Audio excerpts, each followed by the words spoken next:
If one day you walked into an airport and saw someone kicking your suitcase, what would you do? Stay silent or stand up for yourself? At Chicago O'Hare International Airport, in the middle of the rush at Gate C-23, a black woman named Danielle Brooks just wanted to board her flight like everyone else. But a cold, deliberate kick from Heather Langford, the head flight attendant, changed everything. Her Louis Vuitton suitcase rolled across the floor, not just a damaged possession, but a blow to her dignity. "You don't belong here," Heather said, soft as a whisper, yet heavy enough to crush the illusion of equality we thought we had. Danielle could have yelled, could have fought back, but instead, she smiled. A simple choice to stay silent or to keep her dignity. If you were her, what would you do when the world questions your place, even when you've earned your first-class ticket through your own hard work? Today's story isn't just about a flight. It's about how justice takes flight even in silence. Make sure to like, share, and subscribe. Because what happens next, just 3 minutes after that kick, will change everything. Monday morning, 8:45 a.m. at O'Hare Airport. The air was thick with the smell of coffee and the hurried breath of thousands of travelers. A massive screen kept flashing the words "Boarding, Gate C-23."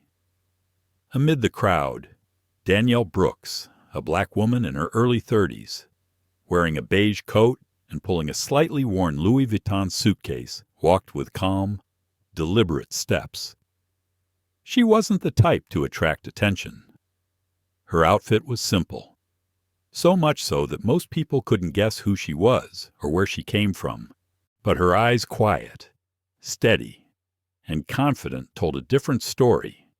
This was a woman who knew exactly who she was and what she was worth. At the boarding counter stood Heather Langford, the chief flight attendant for flight AA-2136. Heather was the picture of an American professional blonde hair in a tight bun, icy red lipstick, a voice as smooth as it was sharp.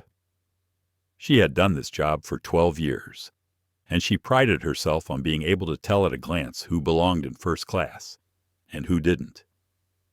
As Danielle approached, Heather's eyes flicked down to the suitcase, then back up. That half-second pause was enough to split the air silent, but full of judgment. "Excuse me, ma'am. This area is for first-class boarding." "I know," Danielle replied softly, her voice calm. She reached into her bag, pulled out her ticket. The words printed clearly, "Seat 2A, first class." Heather didn't respond.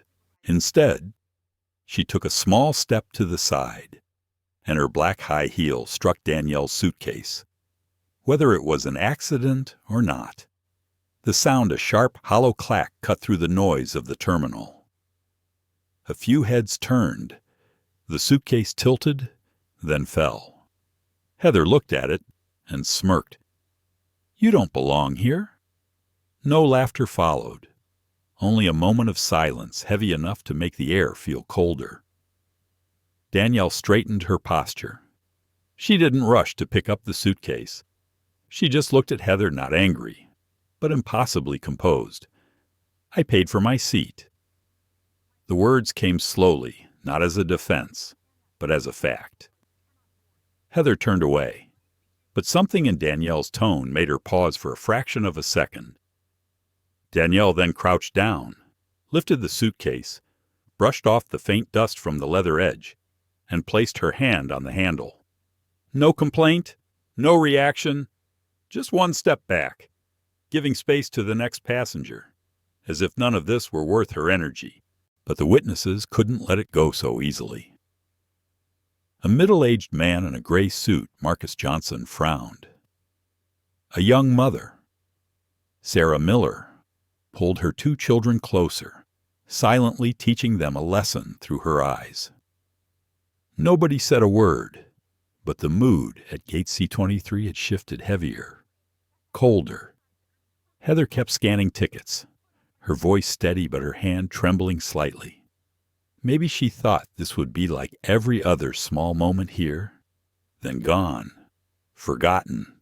But among the crowd, eyes were watching, and in Sarah's hand, a phone camera had quietly started recording. Danielle moved aside, her gaze drifting toward the window, where a Boeing 737 waited under the pale morning light, the sun glinting off its silver body like a blade. She took a deep breath, not to suppress her anger, but to preserve her calm. The armor she'd learned to wear in a world where black women often had to prove their worth twice over. Nearby, an assistant named Brad Morrison leaned in to whisper something to Heather. She nodded, eyes still cutting toward Danielle with quiet arrogance. From a distance, another attendant, Jennifer Parker, glanced briefly at Danielle, then looked away, silent complicity. Everyone knew the unspoken rules of this industry, who fit the brand image, and who didn't. Danielle saw them all, said nothing, but her eyes, sharp and calculating, memorized every face, every name tag. The PA crackled, "Boarding Group 1. Please proceed to the gate." Heather smiled again, her voice dripping with fake sweetness. "Welcome aboard, sir." She greeted the white man beside Danielle with all the warmth and respect she'd just denied moments earlier. Danielle stepped forward, but Heather raised a hand. "Hold on. There seems to be a system error with your ticket. Could you please step aside for a moment?" From behind, a few passengers began to murmur. Danielle furrowed her brow, but her tone stayed even. "My ticket was confirmed online. You can check again." "I'm afraid you'll have to verify it at the main counter," Heather said, her smile polite, but her eyes full of disdain. The message was clear. Someone like you doesn't belong in first class. Danielle said nothing. She knew exactly what was happening and chose not to argue. She unlocked her phone, ready to show her e-ticket, but Heather had already turned her back, waving Brad over. The air at Gate C-23 tightened like a drawn string. Passengers whispered. Marcus Johnson shook his head in quiet disbelief. Sarah leaned down to her daughter and murmured, "See, honey, sometimes people judge your worth by your skin." Danielle heard it, but didn't turn around. Instead, she smiled faintly. The kind of smile that said justice doesn't come from shouting. It comes from letting truth speak for itself. Heather bent over the counter, picked up the phone, and said quietly, "Security. We might have a situation here." Danielle stood still, hand gripping the suitcase handle. Every second felt like a test of her patience. But behind that calm expression, a storm was forming, not a storm of rage, but of resolve, of intelligence, of silent power. She inhaled slowly, scanning the faces of the crowd witnesses. Now, then, with careful precision, she opened her email and began to type, "To American Airlines Corporate Compliance, Subject Incident Report, Gate C-23 O'Hare." Her fingers paused midway. She looked up, locking eyes with Heather. She didn't speak. She didn't have to. That look alone was enough, sharp as glass, cold as steel. Heather swallowed hard and turned away. It seemed like nothing a kick suitcase. A silent stare, but it was the start of a reckoning. A story that would make the world question who truly belongs and who doesn't. As two airport security officers approached, the yellow security check light glinted off their badges. Heather exhaled, certain that authority was on her side. But she had no idea in just a few minutes, everything was about to turn upside down. Gate C-23 was still buzzing with noise, but between the two women, the air had turned cold. The loudspeaker called for passengers. Suitcase wheels rolled across the polished floor, yet for Danielle, the only sound that truly stood out was the harsh note of contempt. behind the counter. Heather Langford held the ticket scanner in her manicured hand, but her eyes weren't on the screen. They moved from Danielle's face, to her brown leather shoes, to the slightly worn Louis Vuitton suitcase, a silent assessment, quick and cutting, as if she were labeling merchandise. Danielle extended her phone, her voice steady and composed. Seat 2A, first class. Heather took the phone, the corner of her mouth lifting somewhere between a smirk and a sneer. Interesting, she murmured, glancing at her coworkers, Jennifer and Brad, who stood nearby. Jennifer shrugged. Brad lowered his head, hiding a faint grin. They didn't speak, but their exchanged looks said everything. A black woman in first class, something's off here. Heather pressed a few buttons deliberately slow. She tilted her head, pretending to check carefully. It seems there's an issue with the system. Your ticket isn't showing properly. Danielle's expression didn't change. That's strange. I checked in online. Everything was fine. Yes, but sometimes these things happen.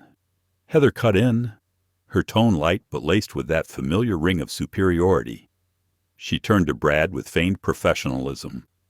Brad, could you call the main counter? I think we need to verify this passenger's ticket manually. Brad nodded, but Danielle noticed he didn't reach for the phone.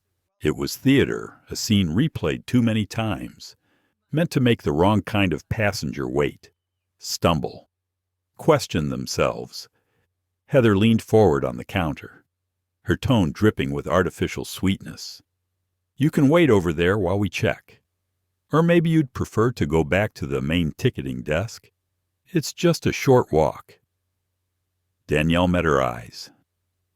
You think there's a problem with the system? Or you just don't believe I belong in 2A silence? Only the whirring of a nearby ticket printer filled the space mechanical, indifferent, like a cold witness. Heather smiled thinly. Ma'am, please don't make this difficult. I'm just doing my job.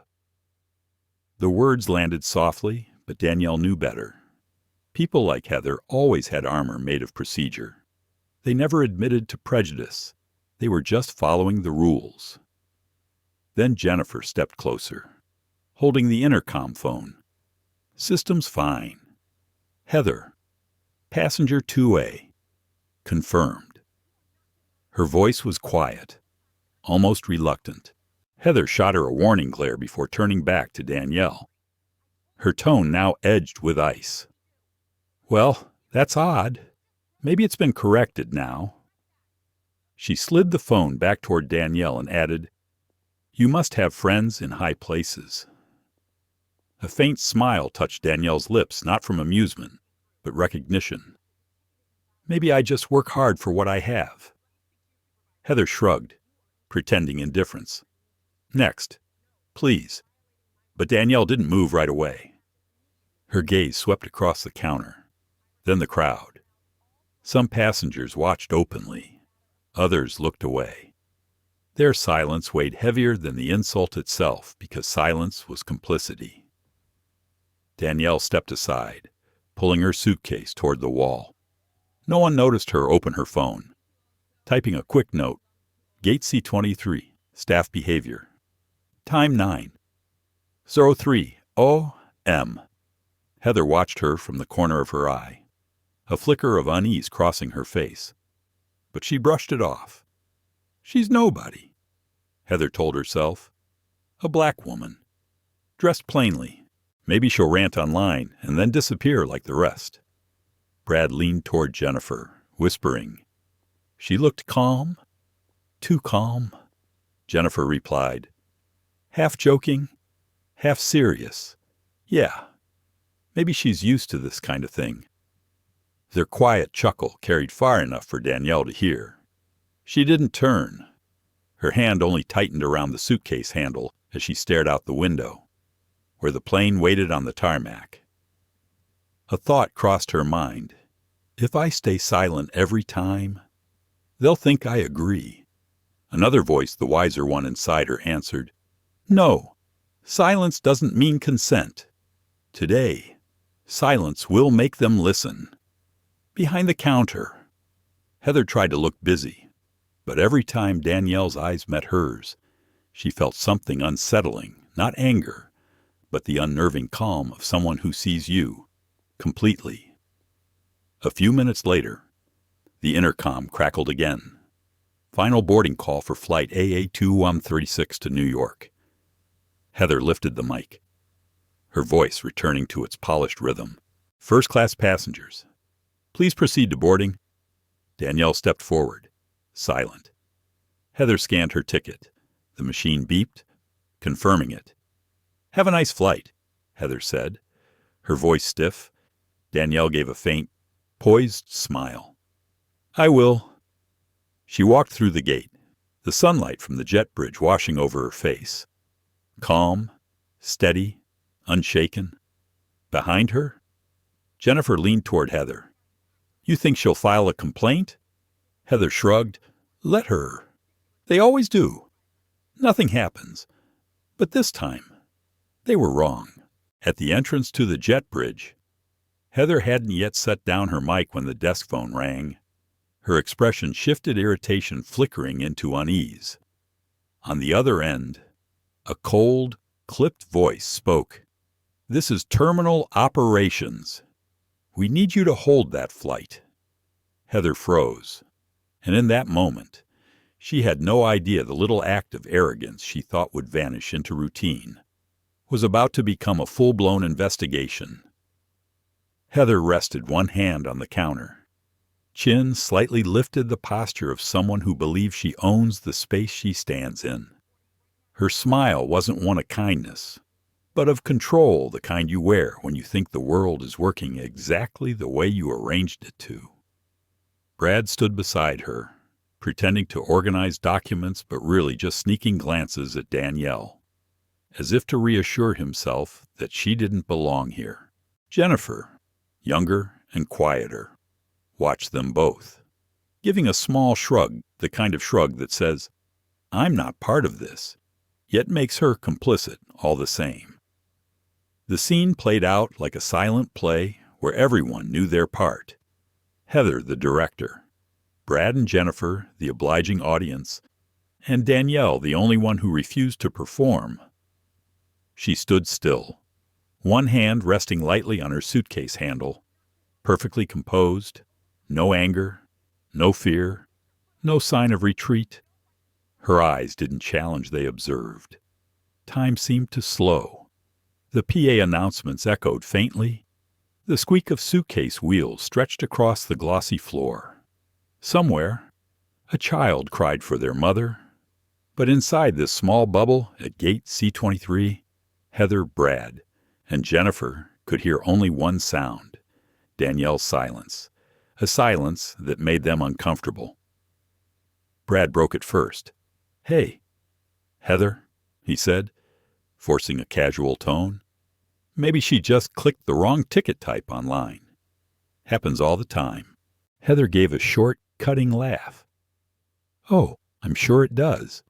But you'd think people would read the fine print before spending that kind of money. Jennifer chuckled softly. Yeah, or maybe someone bought it for, she added, fanning the small flame of bias. Danielle heard every word, every syllable, but she didn't react.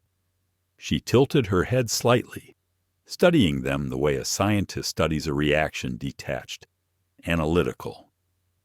Then she pulled out her phone, opened her notes app, and typed deliberately, Heather Langford, lead FA, Brad Morrison, Jennifer Parker, behavior log 907A M. She didn't hide it, and it was precisely that calm transparency that made them uneasy. Heather noticed and straightened. Is there a problem? Ma'am Danielle looked up, voice barely above a whisper. Not yet. The words were soft, but sharp enough to freeze Heather for a second. It wasn't defiance, but control. The balance had shifted, and she could feel it. She turned to Brad. Her tone suddenly clipped.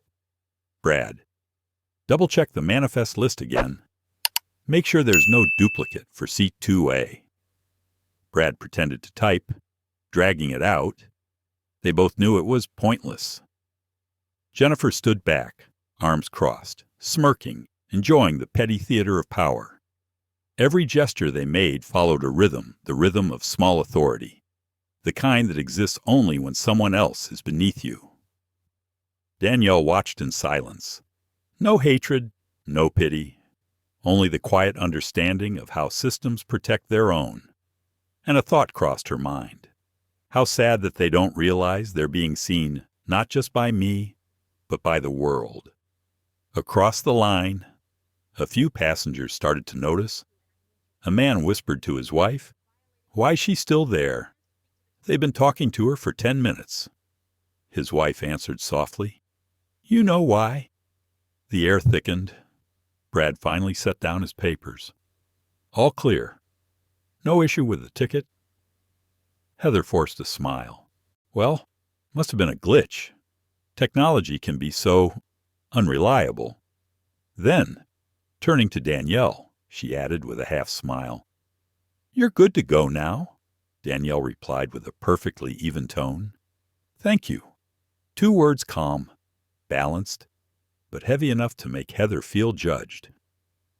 As Danielle turned away, Heather muttered under her breath to Brad, just loud enough for Jennifer to hear, "People like her always make everything about race." Jennifer smirked. "Yeah. And then they posted online like they're heroes." Danielle paused mid-step. She didn't turn around, but the crowd did. Faces shifted, some frowning, some looking away in discomfort.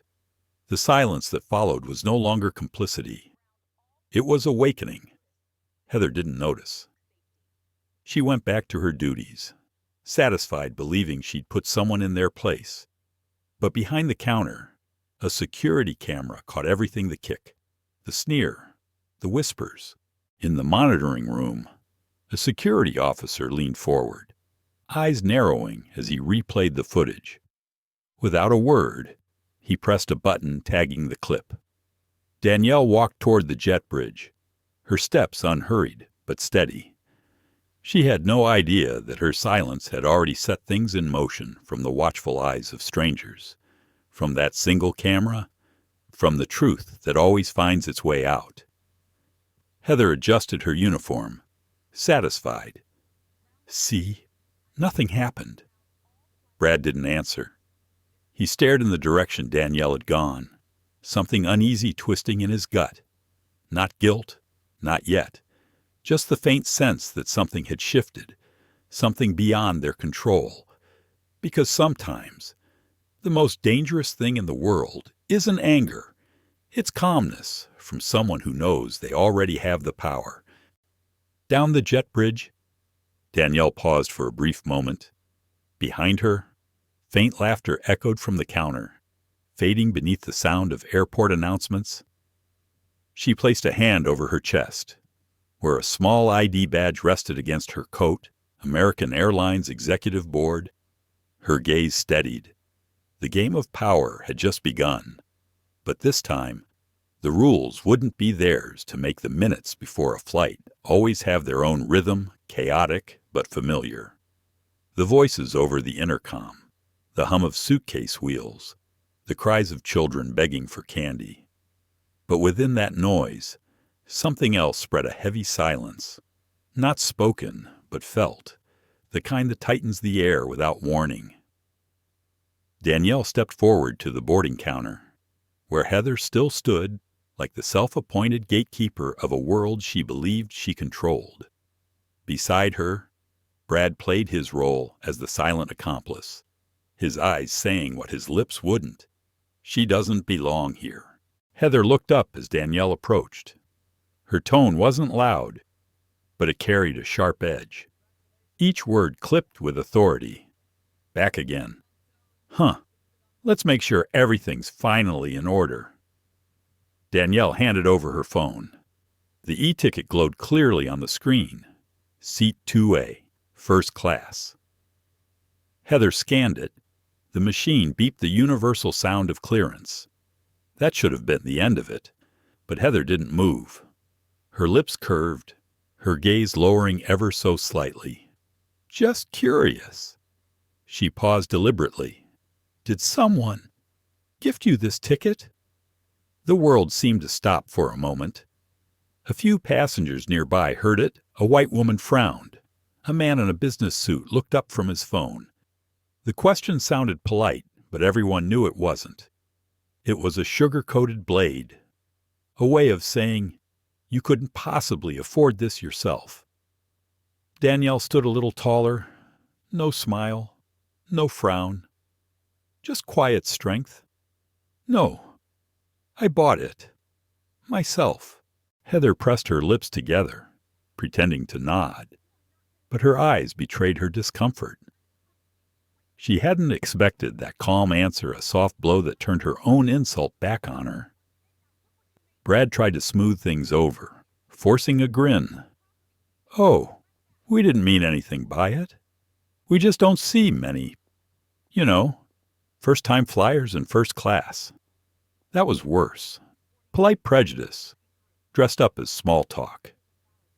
Danielle tilted her head slightly, meeting his eyes. Her voice was gentle, but it made him look away. Maybe that's because you don't look close enough. The sentence landed softly, but its chill lingered. Someone nearby whispered, "Wow." Sarah Miller, the young mother with 2 kids, looked at Heather, her expression clear disapproval. Heather forced a brittle laugh. Of course, just making small talk. But no one laughed with her.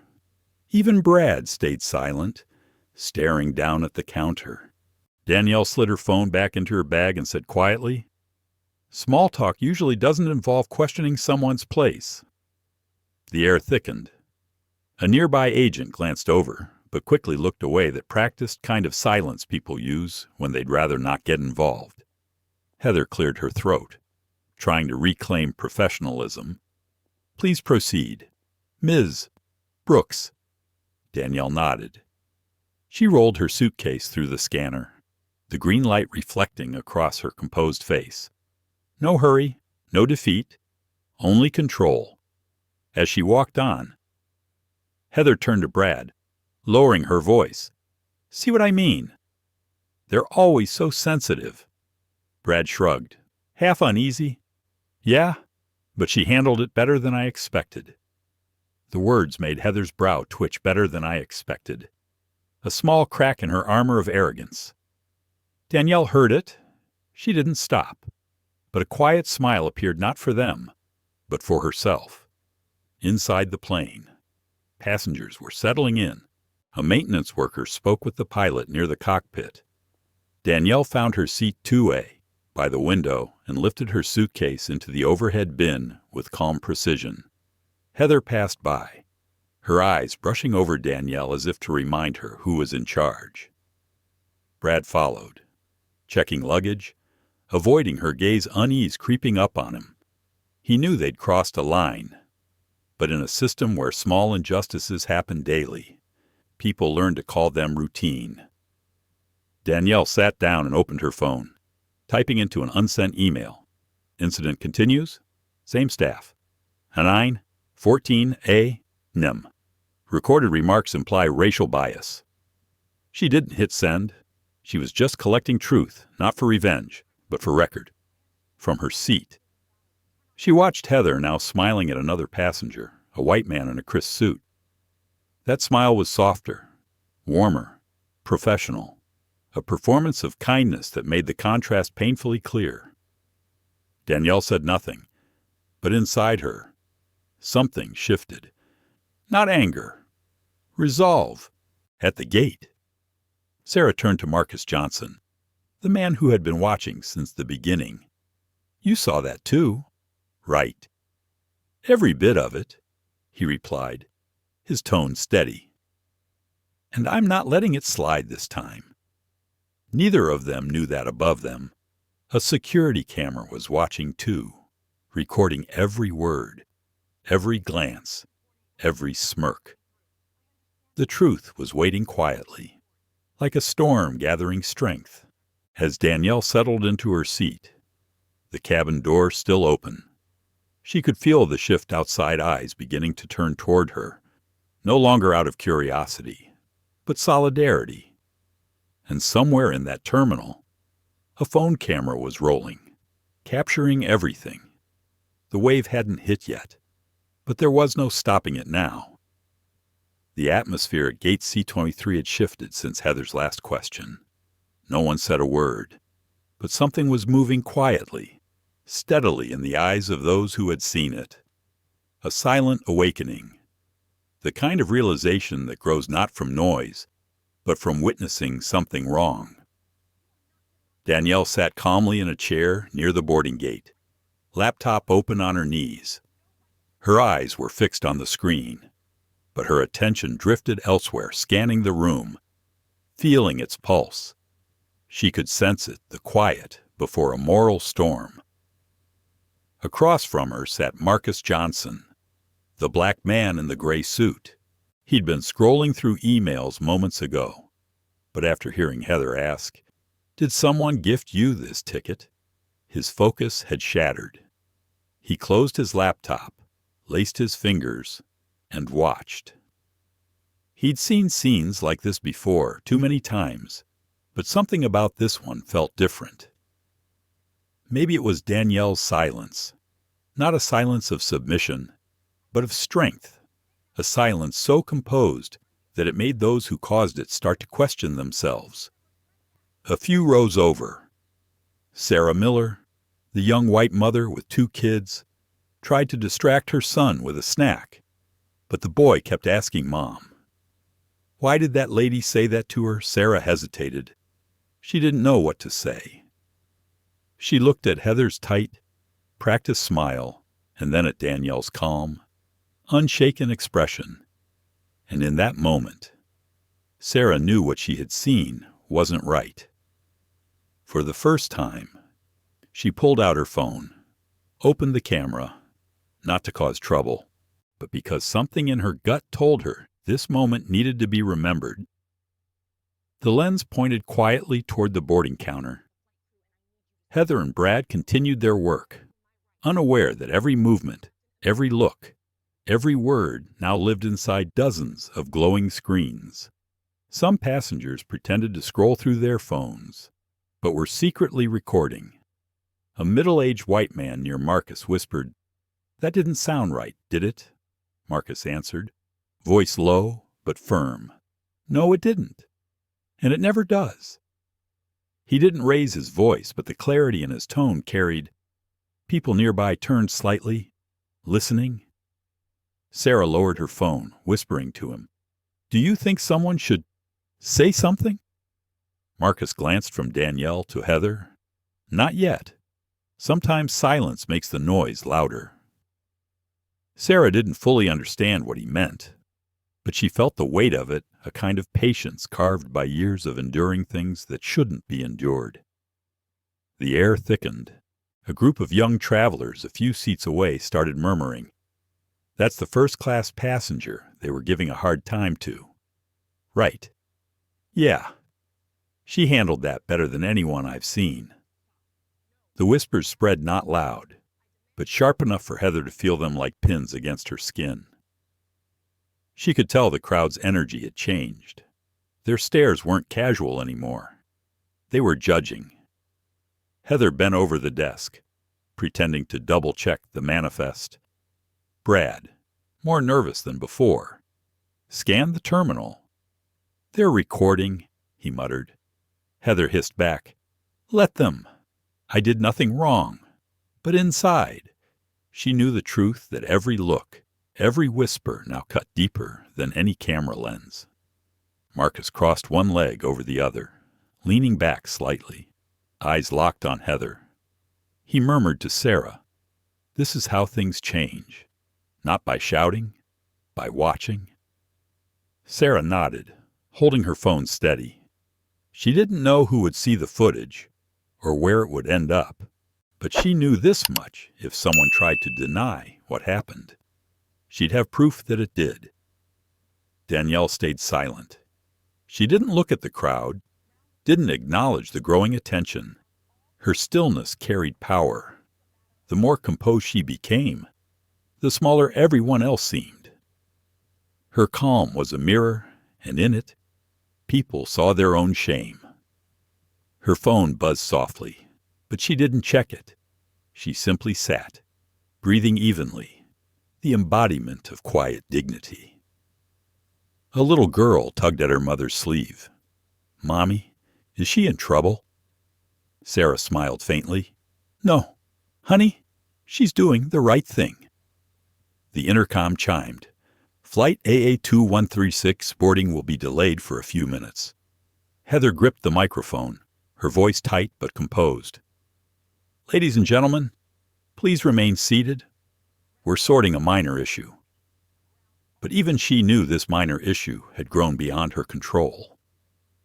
The eyes around her were different, now sharper, questioning. A white man near Marcus stood up. "Excuse me, is there a reason this flight's delayed?" Heather forced a smile. "Just a technical check." Marcus leaned slightly toward him. "Technical check. Huh," Sarah chuckled softly, a bitter little laugh of understanding. The scene at Gate C-23 felt like the moment before a verdict. No one shouted, no one protested, yet everyone knew they were witnessing something bigger than a ticket dispute. Heather heard footsteps approaching. She turned, relief flashing across her face. A security officer, dressed in navy blue, was walking toward the counter, radio in hand. "Finally," she thought, "someone's here to back me up."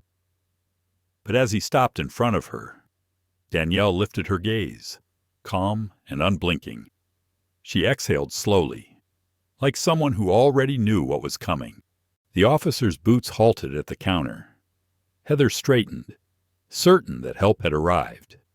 What she didn't realize was that, from this moment on, the balance of power had shifted, and in the next few minutes, she would be the one under scrutiny. The intercom kept droning across the bustling terminal, but at Gate C-23 the air had gone still. The usual noise of a busy morning had been replaced by something heavier, a silence stretched tight, humming with tension, like the pause before thunder. Heather set down the desk phone, her manicured finger tapping against the counter in a nervous rhythm. Her eyes never left Danielle, as if she were watching a suspect rather than a passenger. Moments earlier, Heather had made the call she believed was by the book. Her tone on the phone had been calm, official even, but laced with quiet satisfaction. "Yes, I have a passenger here. Possible fraudulent purchase. First-class ticket. Named Danielle Brooks." The words fraudulent purchase carried far enough for a few passengers to hear. Marcus frowned. Sarah looked up. Danielle simply tilted her head slightly, expression unchanged. Heather hung up and folded her arms, her voice clipped and authoritative.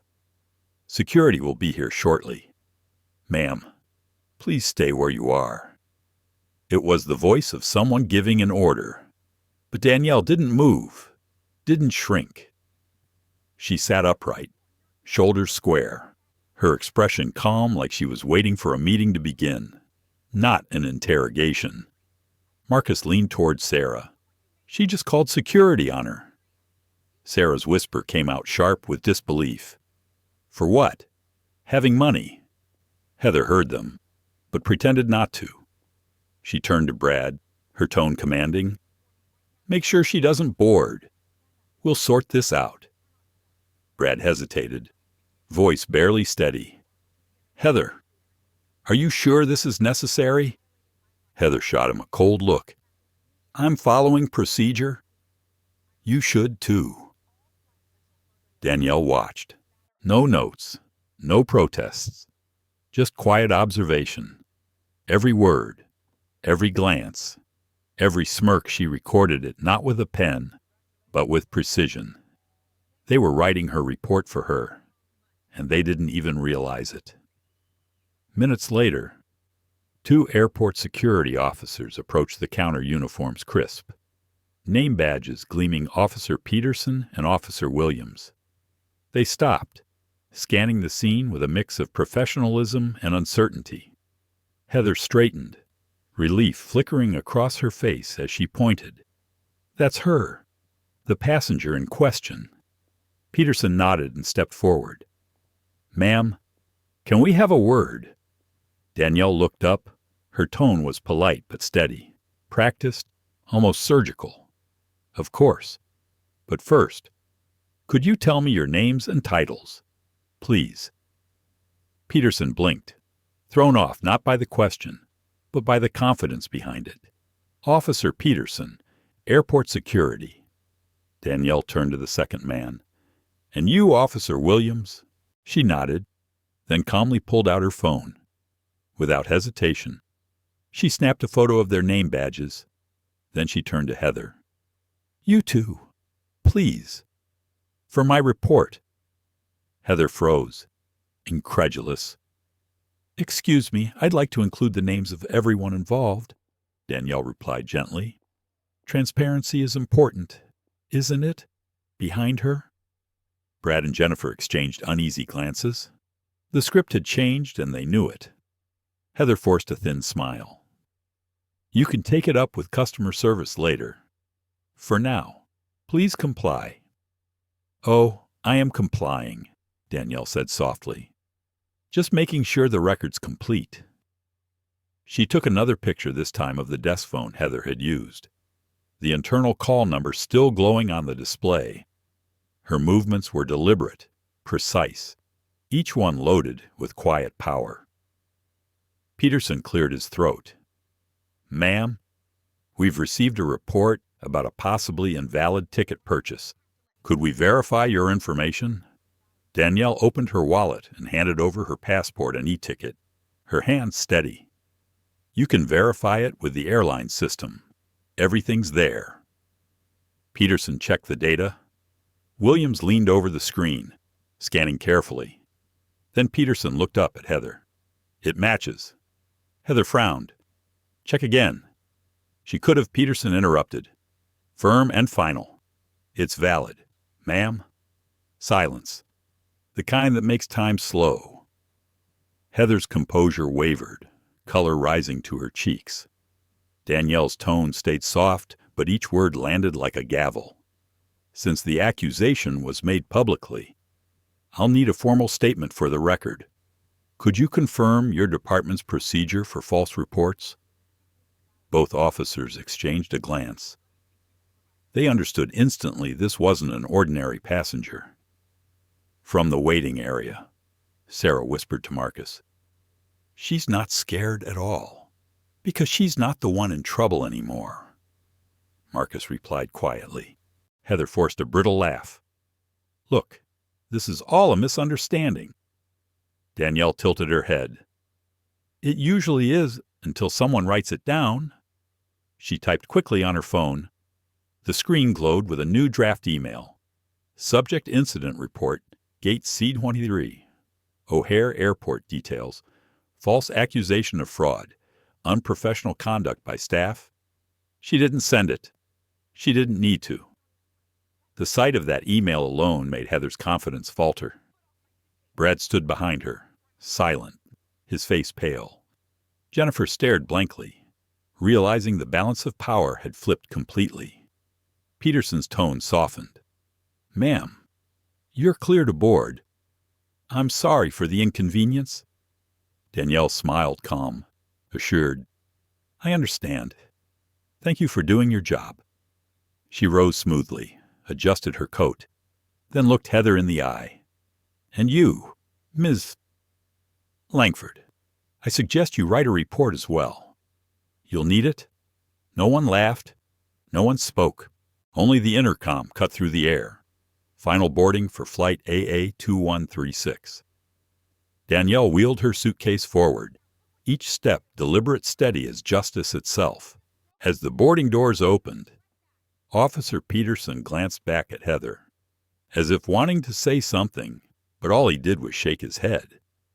Heather stood frozen, heart pounding, and Danielle, the woman she had once dismissed as just another difficult passenger, had crossed to the other side of the glass. What Heather didn't yet know was that the phone call she'd just made wasn't the end of her authority. It was the beginning of her downfall. As Danielle moved toward the boarding gate, the two security officers, Peterson and Williams, stepped in front of her. Their radios crackled in the thick silence. Every pair of eyes at gate C-23 turned their way. Behind them, Heather folded her arms across her chest, her voice trembling with a mix of triumph and fear. "Officers, that's her." She refused to comply. Peterson gave a brief nod but didn't answer Heather. His focus stayed on Danielle. He spoke calmly, professional but cautious. "Ma'am, could you please step aside for a quick verification?" Danielle met his gaze, steady and unflinching. Her voice was clear, each word precise. "Am I being detained?" The question landed like a stone in still water. Peterson froze for a moment, glancing at Williams for backup. Williams only shrugged slightly, letting him take the lead. "We just need to—" Peterson began. "If I'm not being detained," Danielle interrupted softly, "I'd prefer to proceed with my flight." Her tone wasn't defiant. It was measured, the kind of voice used by people who understand the rules better than those enforcing them. Heather's voice sliced through the air. "She's refusing orders. You need to stop her." Peterson turned sharply toward her. "Ma'am, please let us handle this."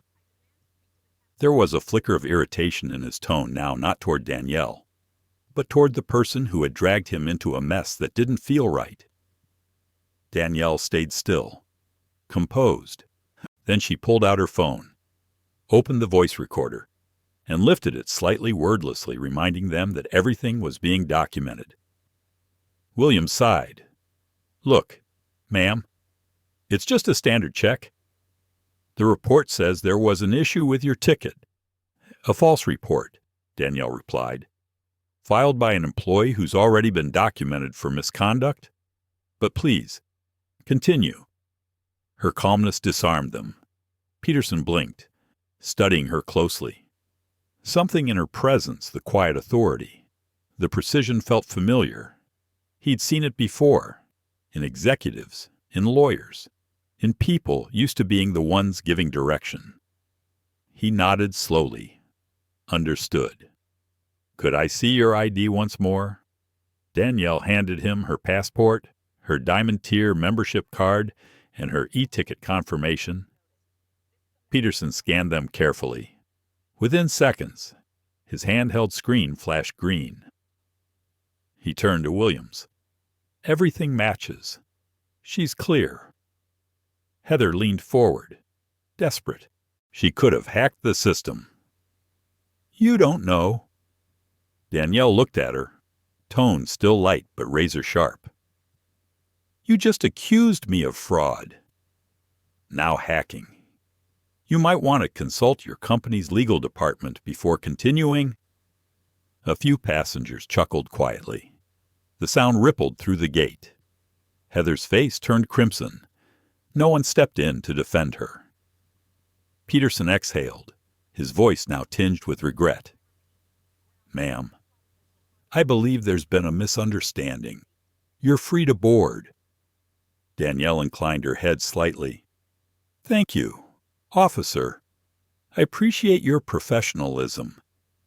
She wasn't flattering him. She was reminding everyone what professionalism actually looked like. Before she turned to leave, she glanced at his badge. "Peterson. Right. I'll make sure to note that in my report. Have a good day." He nodded, almost apologetically. Before he could reply, Danielle was already walking away, pulling her suitcase behind her with unhurried grace. In that moment, the balance of power shifted completely. Heather stood motionless, lips pressed tight, eyes following Danielle's every step. Around them, people no longer saw Danielle as a problem passenger. They saw her as something else, a living lesson in dignity. Marcus leaned toward Sarah, his voice low, admiring. "See that? That's how you win. Not by shouting, but by knowing exactly who you are." Sarah nodded, her eyes bright. She didn't even raise her voice. She didn't have to, Marcus said. Danielle reached the gate door and paused, glancing back not in triumph, not to gloat, but with a quiet look that said it all. Justice doesn't need to be loud. Peterson lowered his head slightly, a silent gesture of respect. Williams dropped his radio to his side and took a small step back, realizing they had just been spared from making a serious mistake. Heather wasn't so lucky. She stood frozen, the paper in her hand crumpling as her own words echoed in her head. Fraudulent purchase. She didn't yet know that. In a few minutes, those words would become evidence not against Danielle, but against her. As Danielle walked through the scanner, the familiar beep of clearance sounded sharp and definitive. A single passenger clapped, then another. Within seconds, quiet applause spread through the gate. Heather stood still, unable to move. Sarah whispered to Marcus, smiling faintly, "They're clapping for her." Marcus shook his head gently. "No, they're clapping for what's right." Danielle didn't turn around. She smiled softly to herself, stepping onto the jet bridge. The light glinted off her suitcase, a small, shining symbol of victory. Not victory through power, but through grace. As the boarding doors closed, Heather remained rooted behind the counter, trying to hide her trembling hands. Inside the plane, Danielle had already settled into seat 2A, serene and unbothered. But outside, a ripple was beginning to spread. Sarah kept her camera rolling. Marcus unlocked his phone, ready to speak. And Heather had no idea that the story of Gate C-103 in just a few minutes was about to stop being an airline issue and start becoming national news. The boarding door clicked shut. But instead of calming, the tension at Gate C-23 swelled a silent storm gathering force. Heather stood rigid behind the counter, her face pale with a mix of anger and disbelief. She thought it was over when Danielle disappeared down the jet bridge. She was wrong. Something was shifting in the room, in the air, in the hearts of those who had witnessed everything. Marcus Johnson rose first. He wasn't a loud man by nature, but he knew silence now would mean complicity. He walked to the counter, voice low but steady, cutting through the heavy quiet like a blade. "Excuse me, officers, are you aware this is racial profiling?" The phrase hit the air like a crack of thunder. A few passengers turned to look. Others nodded small, deliberate nods of agreement that no longer tried to hide. Peterson, still standing near the counter, shifted uneasily. He opened his mouth to respond, but Marcus wasn't done. His voice deepened calm, restrained, but burning. "I've seen this before. Every time. It starts with routine check. Every time. It ends the same way, with someone's dignity left on the floor." Heather stepped forward, crossing her arms like armor. "Sir, you don't know the full story." Marcus met her eyes cool, steady. "No, I don't. But I saw enough. From the nearby seats." Sarah Miller suddenly stood. Her hands were trembling, but her voice wasn't. She lifted her phone, camera already recording. "I boarded 5 minutes ago," she said. "No one asked me for my ID. No one checked my ticket twice." She turned the camera on Heather, then slowly panned toward the crowd. "So tell me what made her different." A silence fell so deep, even the intercom seemed to pause for it. No one answered. Heather forced a brittle laugh. "Ma'am, please calm down. This isn't about race." Sarah's reply came sharp and clean. "Then what is it about?" That question hung in the air, like a sentence waiting to be read. From the back of the waiting area, an older white man raised his voice. "She had a valid ticket, didn't she? So why call security behind Heather?" Brad lowered his gaze to the floor. He knew why, but saying it out loud would mean admitting everything. Peterson cleared his throat, trying to de-escalate. "Folks, please, let's stay calm." Marcus didn't back down. You just treated a paying customer like a criminal, while the real problem is standing right there. He pointed directly at Heather.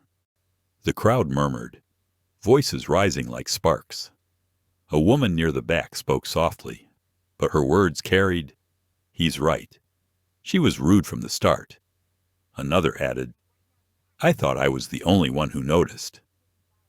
The murmurs began to merge, scattered voices fusing into a single current of collective truth. Heather turned to Brad, whispering harshly, "Do something." Brad's reply was almost a whisper. "I think we've done enough." Sarah kept her camera steady. The live stream counter climbed hundreds of viewers, then thousands. Comments poured in faster than she could read them. Classic racism at airports. "Keep recording. That woman's composure is everything." Peterson noticed the phone pointed his way and spoke quietly. "Ma'am, please stop filming." Sarah's tone was calm, unwavering. "No, people need to see this." The crowd responded, a low hum of agreement that grew into something solid. No one shouted. No one moved aggressively, but their eyes, all of them, were locked on Heather. Marcus took one step forward, voice resonant and sure. "You can't fix what you refuse to face. That's the problem here. You think power protects you, but not today." Heather opened her mouth, but before she could speak, a small voice cut through the noise. Sarah's son, innocent and clear. "Mommy, why are they mean to that lady?" No one answered, because no one could. The space around Gate C-23 shifted again. No longer an airport terminal, but a public tribunal. No judge, no jury. Yet the truth was delivering its own verdict. Brad leaned closer to Heather, whispering urgently, "Heather, this is getting out of hand." Heather's voice shook. "They're overreacting." Marcus heard her and answered quietly, but his words landed like thunder. "No, we're finally reacting." A round of applause broke out, soft at first, then building. It wasn't wild or chaotic. It was deliberate.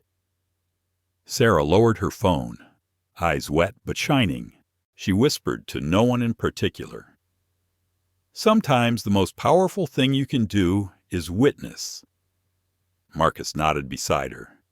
"And make sure they can't look away." No one spoke after that. They didn't need to. Justice was already speaking, not through outrage, but through the courage of ordinary people choosing not to stay silent.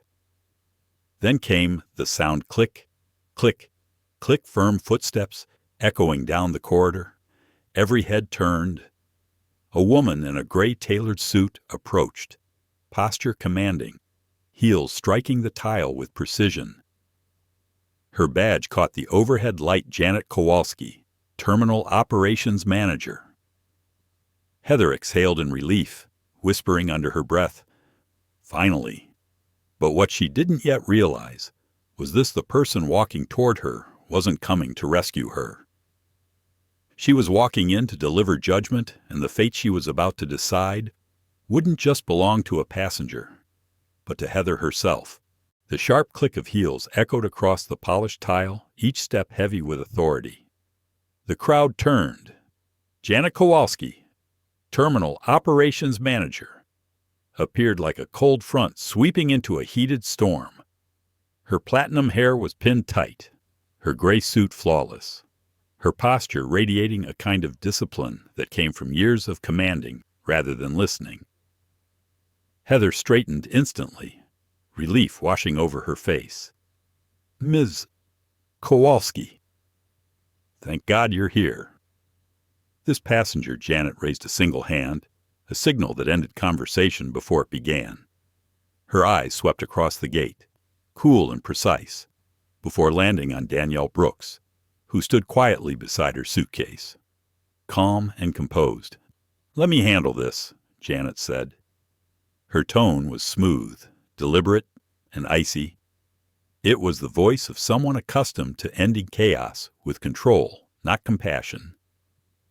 She approached the counter where Peterson, Williams, and Brad stood uneasily. Then, her gaze locked on Danielle. Janet offered a polite, almost mechanical smile. "Ms. Brooks, I understand there's been some confusion about your ticket."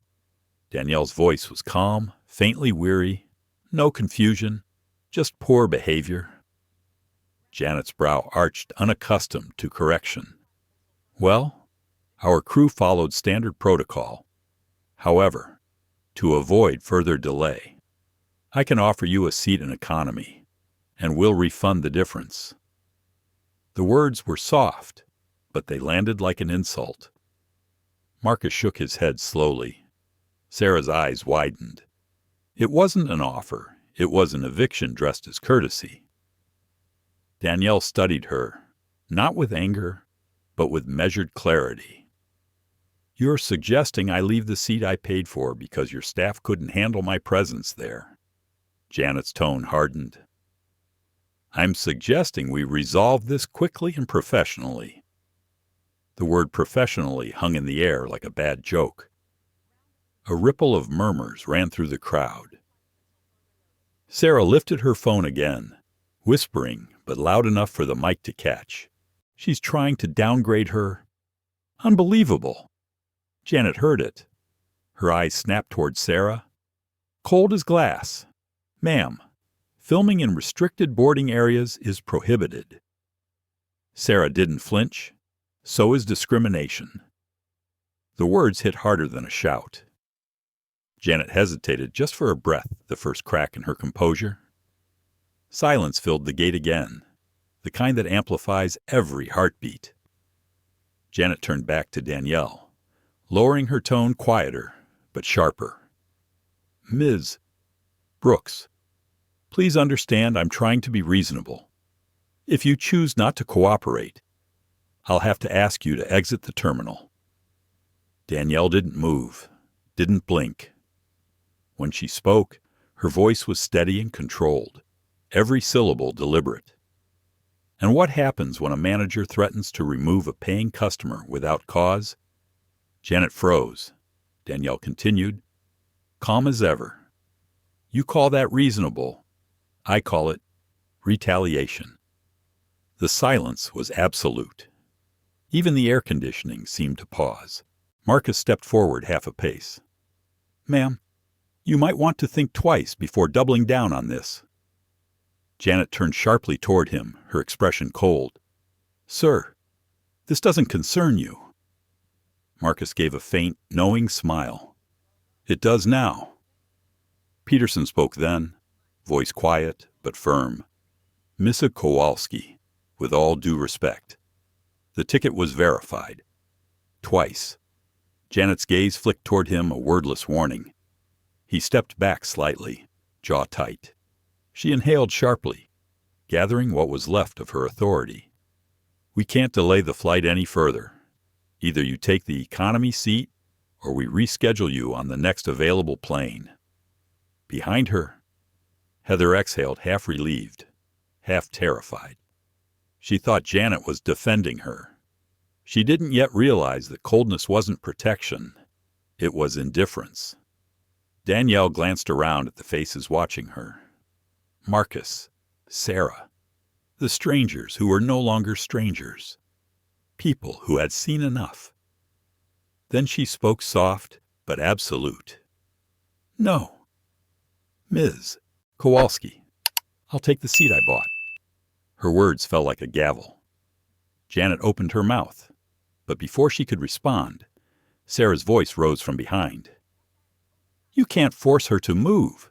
She's done nothing wrong." Another voice joined in. "She's right. This is ridiculous." Then another let her sit where she belongs. In seconds, the murmurs became a unified current of defiance. For the first time, Janet felt the ground beneath her shift control slipping through her manicured fingers. "Everyone calm down," Janet ordered, her tone rising. "The airline has procedures," but no one was listening anymore. Sarah kept filming. Marcus stepped closer, his voice low but resonant. "This isn't about procedures anymore. It's about dignity." The words sliced through the noise, through the chill, through Janet's last defense. She faltered just slightly, her mask cracking. Even Heather, standing behind her, began to understand power means nothing when it's on the wrong side of truth. Janet's grip tightened on her folder. Her voice came out thin. "Fine, but this conversation isn't over," Danielle replied. "Calm and cutting. I never said it was." She turned and walked toward the boarding gate. The crowd instinctively parted, not out of fear, but respect. The sight was quiet, yet monumental, a black woman walking with dignity through the silence of witnesses who had finally chosen to stand with her. Heather watched, her stomach knotting with dread. For the first time, she realized Janet might not be able to fix this. The story had already left the gate and entered the public eye. As Danielle disappeared through the jet bridge, Janet reached for her phone, intending to call her superior. But before she could dial, a familiar ping echoed faintly through the glass wall from Danielle's phone inside the plane. A new message flashed across the screen. "Help is on the way." And in that moment, Janet understood the storm she thought she could control had only just begun. The air was utterly still after Marcus's words. Janet stood frozen, her composure thinning like glass under pressure.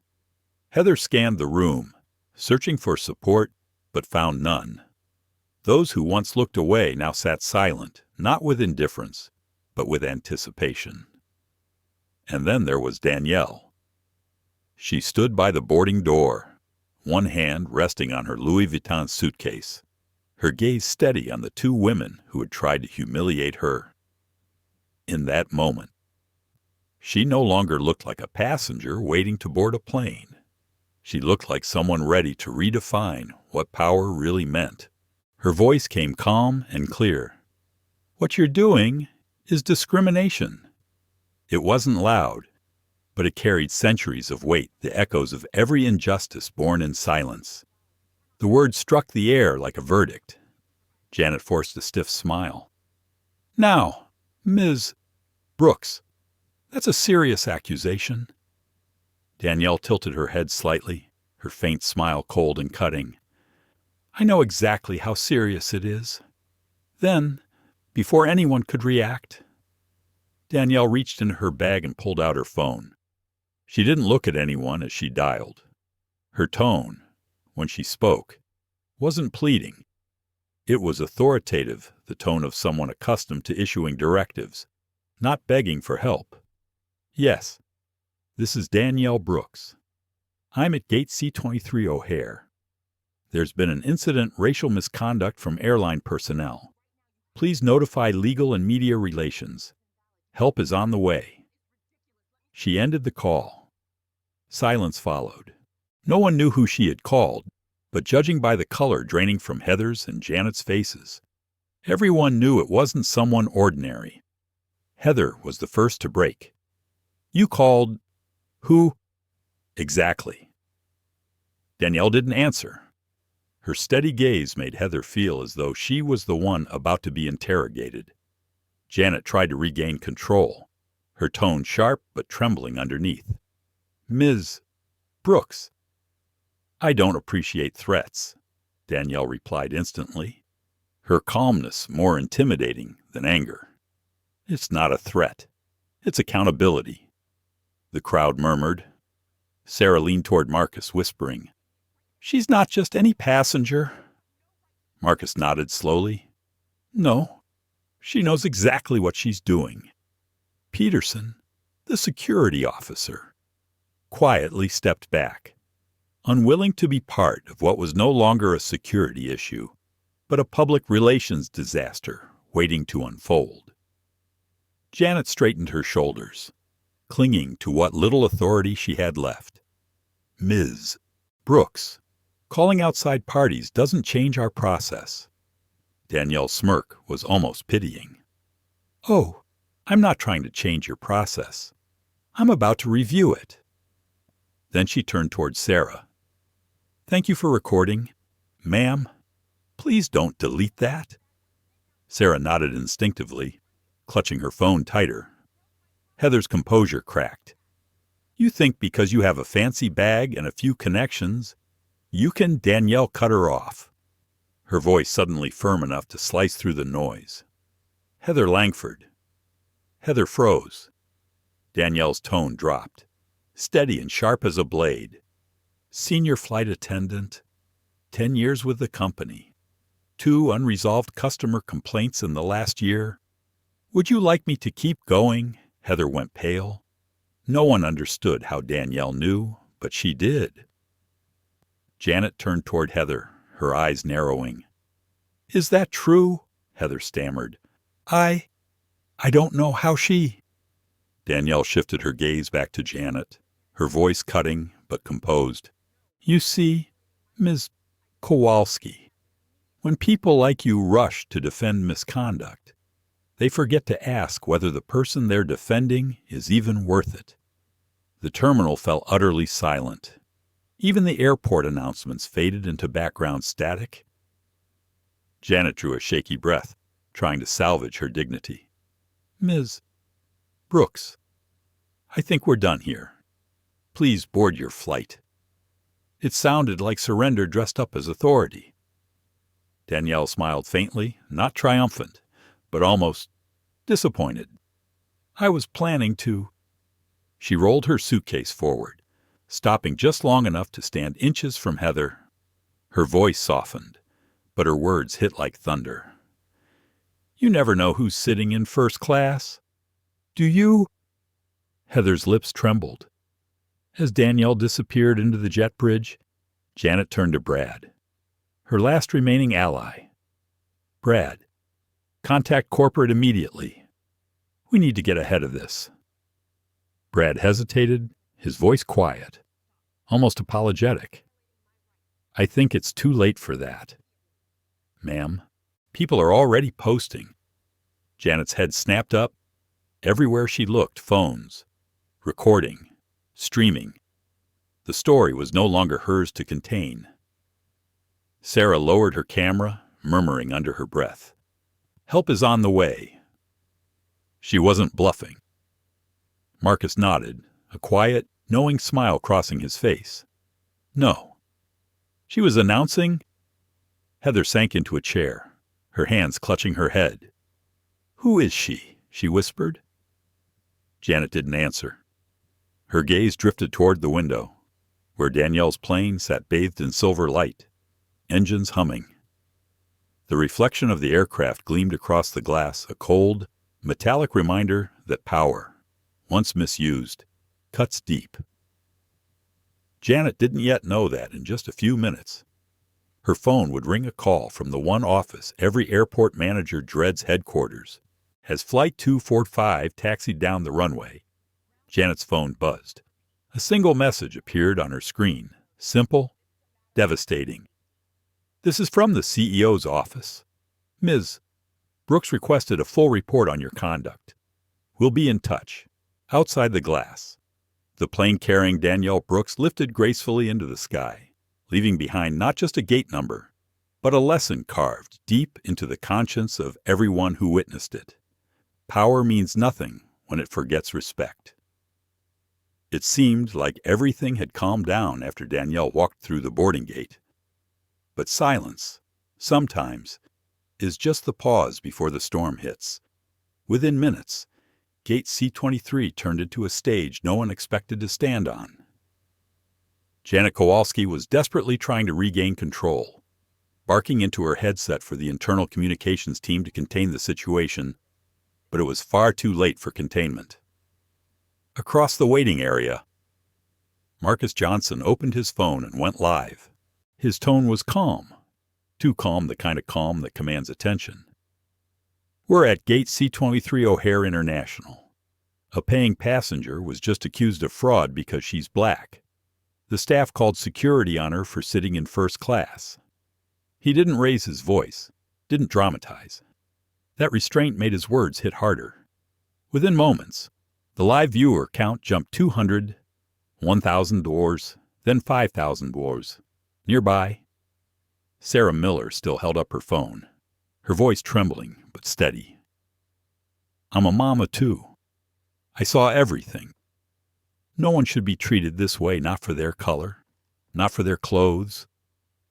She didn't know it yet, but in less than 10 minutes, her video would explode across Twitter, Facebook, and TikTok tagged under Teacher or Gate C-23 and Fly with Dignity, 2 hashtags that would shake the entire U.S. airline industry. Janet noticed too late. "Everyone, please stop filming. This is private property. You're violating company policy." But her voice was drowned out by a man's shout from the crowd, "Policy doesn't cover discrimination." Lady laughter rippled through the terminal, sharp, bitter, and deserved. Brad, the quiet attendant, leaned toward Heather. "It's everywhere. Someone just tagged the airline's official account." Heather's face drained of color. She looked to Janet for help, but Janet, for the first time all day, had nothing left to say. A young airport tech jogged up, whispering urgently, "Ma'am, we're trending. Over 20,000 views already." Janet blinked, stunned. 20. What? The storm wasn't coming.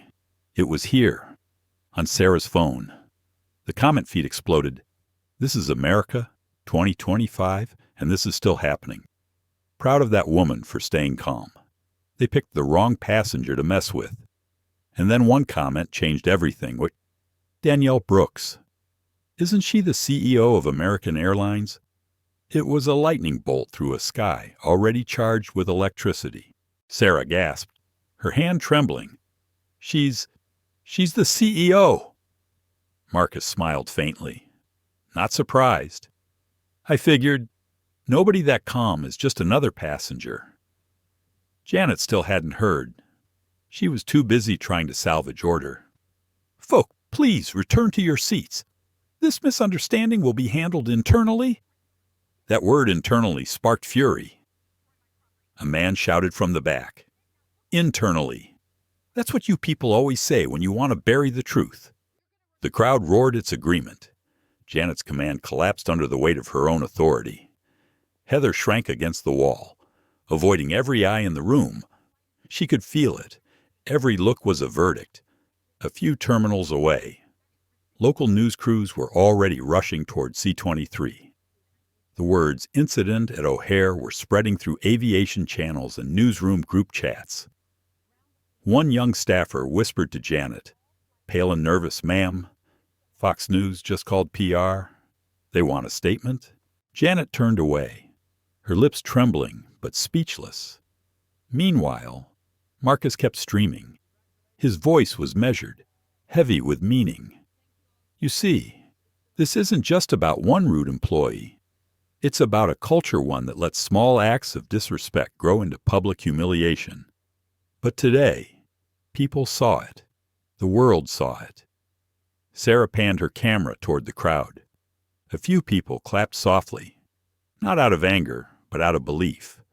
Belief that truth was finally visible, and dignity had finally found witnesses brave enough to protect it. Janet turned away, trying to keep her composure. But her phone wouldn't stop buzzing one call after another. Finally, she answered, "Yes, this is Kowalski." A voice on the other end was ice cold, corporate, and final. "Janet, step away from the gate. Now." Corporate is taking over. Janet froze. Each word landed like a hammer. Heather stared at her, panicked. What did they say? Janet swallowed hard. They said, step away. Her title, her years of authority gone in an instant. Up in the sky, Flight 245 was taxiing for departure. In seat 2A. Danielle Brooks sat quietly, the glow of her phone reflecting in her eyes. She scrolled through the live streams, saw her own name trending, but her expression stayed calm, thoughtful. She whispered softly, almost to herself, sometimes, justice doesn't need a courtroom, just witnesses with courage. She turned off her phone and leaned back in her seat. The sunlight poured through the window, washing her face in quiet strength, not the triumph of vengeance, but the grace of endurance. Back on the ground. Gate C-23 was chaos. Phones buzzing, voices rising, news crews arriving. But beneath the noise, something had shifted. Justice fragile, slow, and long denied had finally found its form, not in power, but in people. A voice echoed through the airport loudspeakers. Attention all personnel. Please remain available for immediate briefing from headquarters. Janet's heart sank. She understood now when Danielle said help is on the way.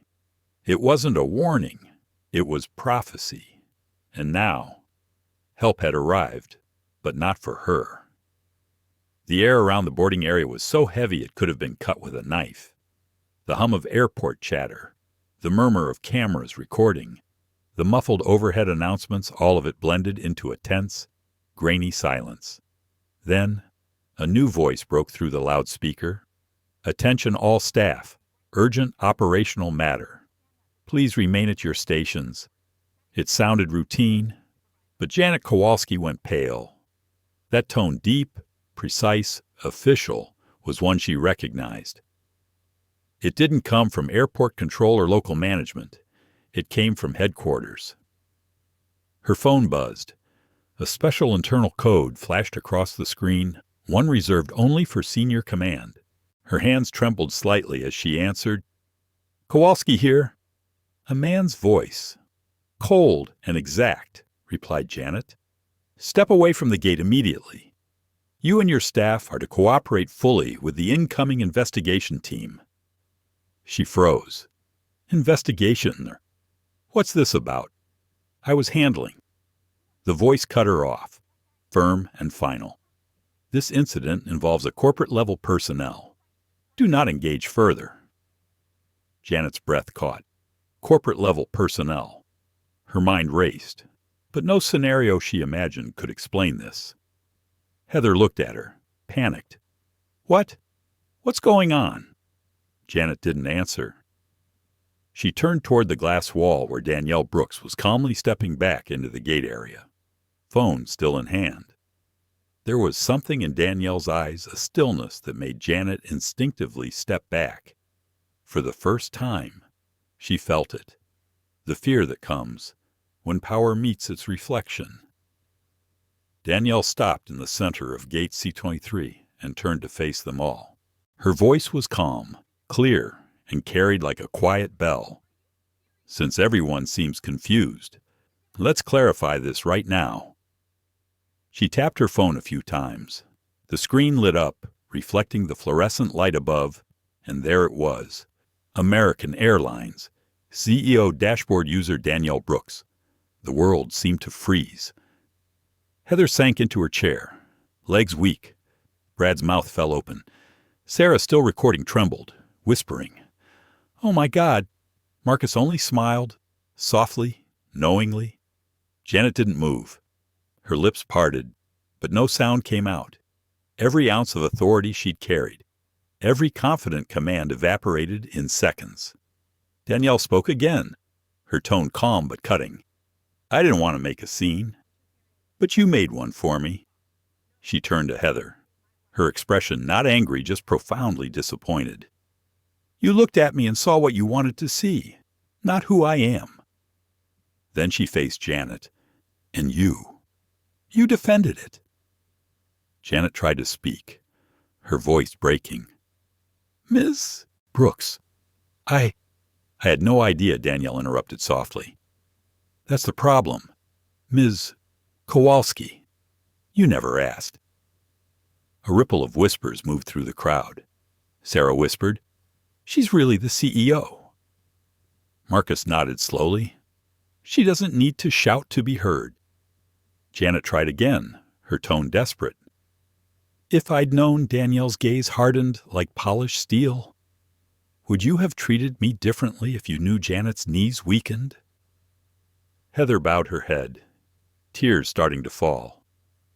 Brad stared at the floor, silent. Then Danielle turned toward Sarah's camera, her voice even and resolute. For the record, no one here should lose their job because of who I am, but because of what they did. It wasn't a threat. It was judgment delivered without rage. Only truth. The entire gate fell silent. No applause, no noise, just the heavy stillness of realization.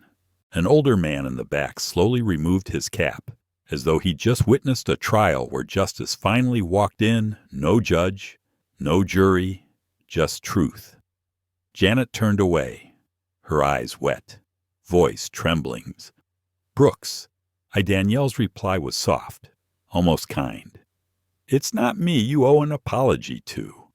She gave a small, respectful nod to the crowd, then turned toward the boarding tunnel. Each step echoed the sound of change arriving. One heel at a time, Heather whispered, voice cracking. I kicked her bag. Brad placed a hand on her shoulder. Defeated. It's over. On Marcus's live stream, thousands of comments poured in. She's the CEO. This is what quiet power looks like. I've never seen justice served this calmly. The storm Janet tried to stop had become a tidal wave. And yet, amidst it all, Danielle remained serene, the embodiment of a truth too often ignored. Real justice doesn't need volume, only visibility.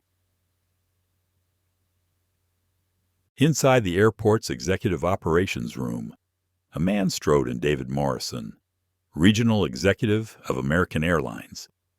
He glanced at the live feeds flashing across every screen, his jaw tightening. Get me to gate C-23. Now. The storm wasn't online anymore. It was about to walk straight into reality. Footsteps echoed sharply across the tiled floor, clipped, hurried, purposeful. The chatter, the static from security radios, the hum of hundreds of whispers, all blended into a single tense current. Gate C-23 was no longer chaotic. It was waiting for the reckoning. A man in a gray suit strode in, his expression taut, the weight of crisis carved into every line of his face. David Morrison, regional executive, American Airlines. He didn't need anyone to explain. One glance at the scene told him everything. The cameras still rolling, the crowd silent, the shame in the air, and standing at the center of it all, Danielle Brooks, the CEO of the very company he represented. David drew in a deep breath. He knew one misstep here could end his entire career. He walked straight to her, no hesitation, no pretense. His voice trembled slightly.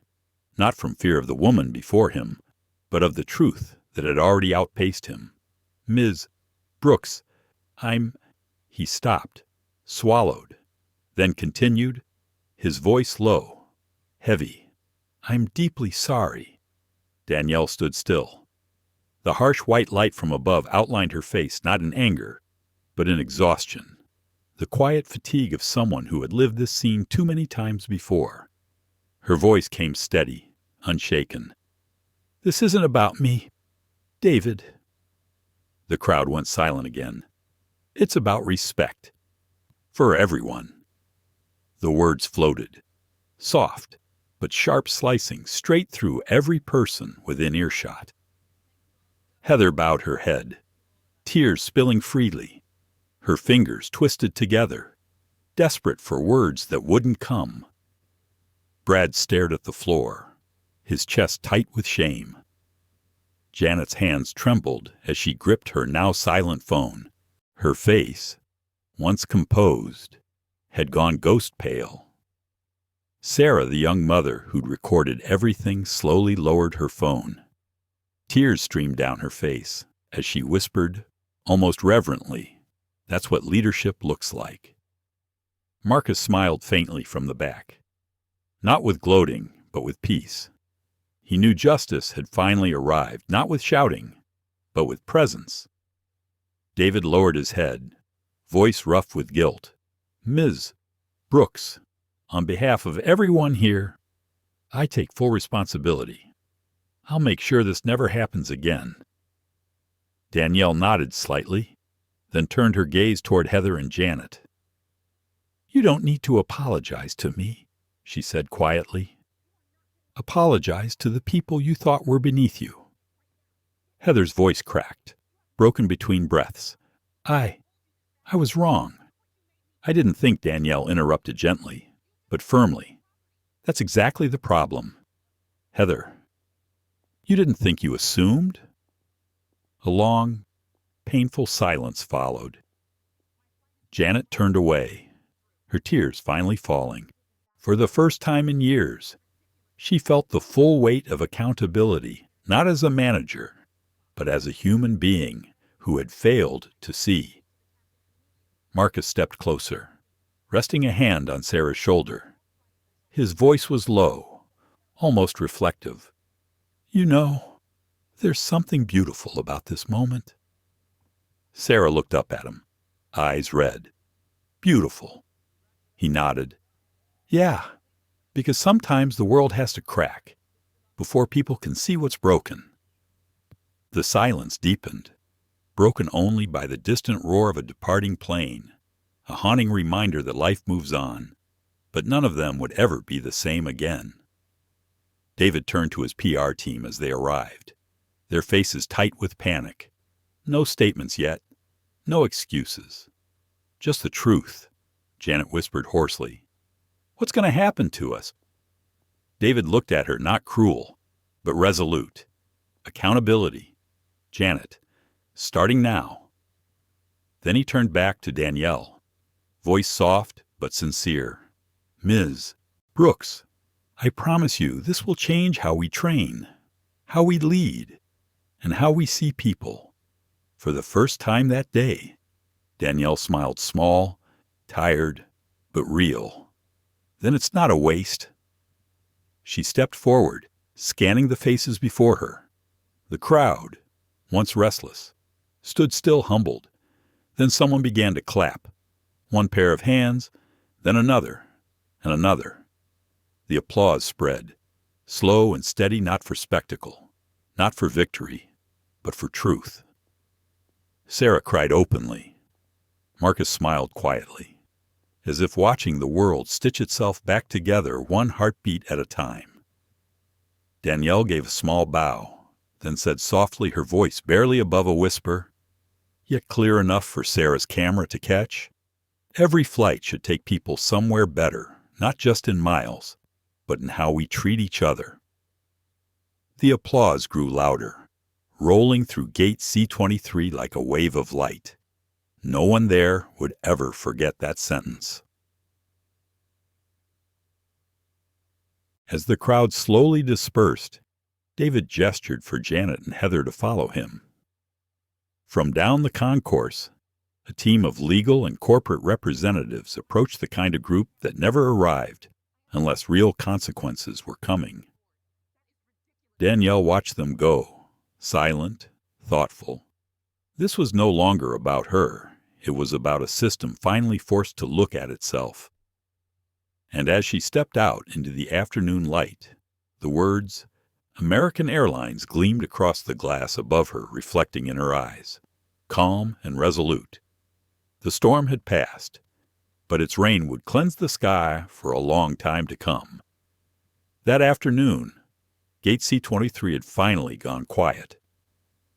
But inside the makeshift corporate office, a new sign reading "Restricted Access. Corporate Use Only." Still gleaming on the door, the air was thick with tension. No cameras, no chatter, only the sound of papers shuffling and heavy breaths. Danielle Brooks sat at the head of the table, her posture calm, composed, as though the storm from a few hours earlier had never happened. But her eyes told another story, cold, deep, and distant, the eyes of someone who'd seen this too many times, yet still felt the sting. David Morrison stood beside her, his tone low but steady. "All involved personnel are present, ma'am." Across from them sat Heather Langford, Brad Morrison, and Janet Kowalski. 3 faces, 3 shades of regret. Heather's eyes were red, fighting back tears.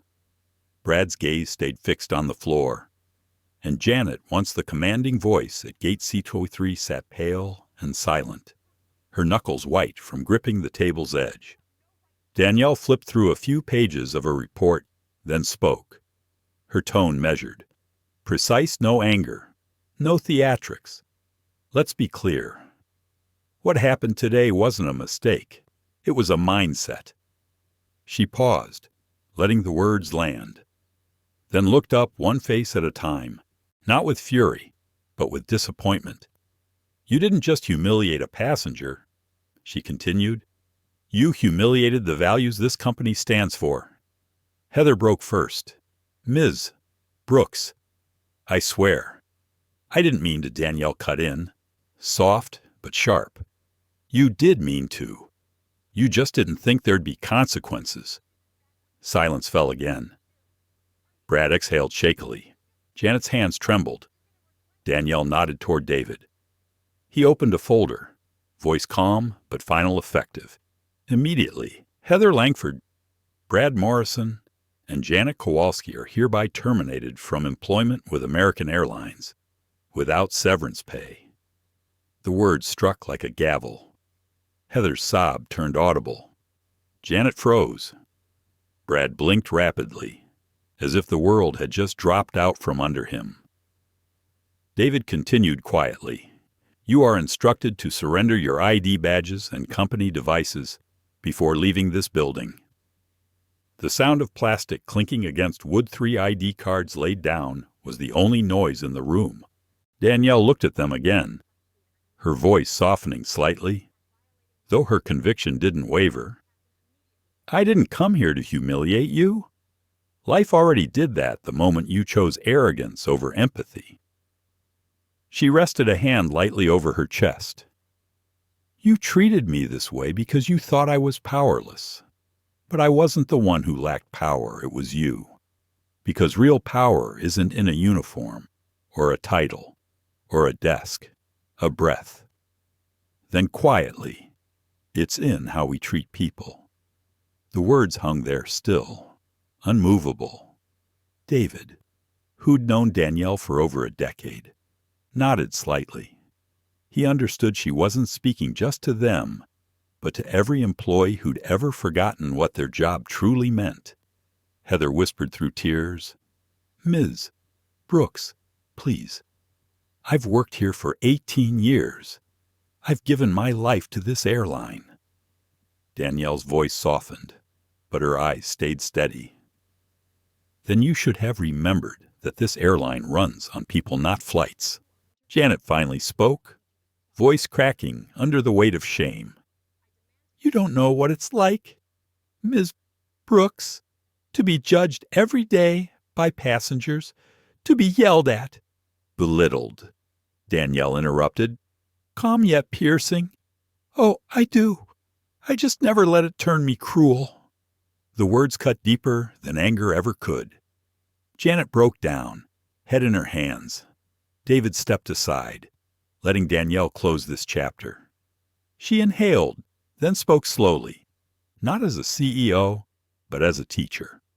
"What happened today will go into every training manual, every leadership meeting, every reminder of what happens when respect leaves the room." She turned to David. "Prepare an official statement. No PR spin, just the truth. And make sure Sarah Miller and Marcus Johnson get a personal call from me to thank them." David nodded, jotting down notes. Danielle stood, smoothing her jacket. Her tone now was gentler, reflective, almost sad. "You thought I was just another passenger. But I've been in your shoes working shifts, dealing with people, just trying to be seen. I wanted to believe that when we give people a uniform, we also give them purpose. But you reminded me purpose has to come from the heart." No one replied. Heather hid her face. Brad sat still, eyes unfocused, and Janet silent. Hollow finally understood she'd lost more than her job. She'd lost her dignity. Danielle gave a small nod to David, then turned toward the door. Before stepping out, she said quietly, "You'll have plenty of time to think about it. Use it well." The door closed softly, yet the sound of it echoed like thunder. Inside, 3 lives sat still in the aftermath. Outside, the airport carried on planes boarding, families greeting, life moving forward.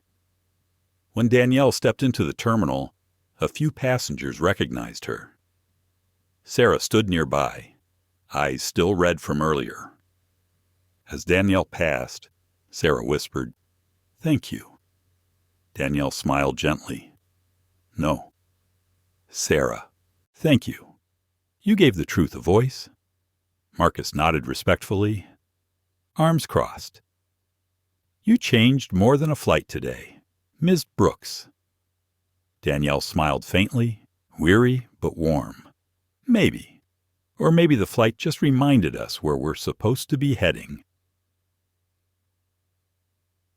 As Danielle left the airport, the last golden light of the day stretched across the runway, inside the cabin of a departing plane.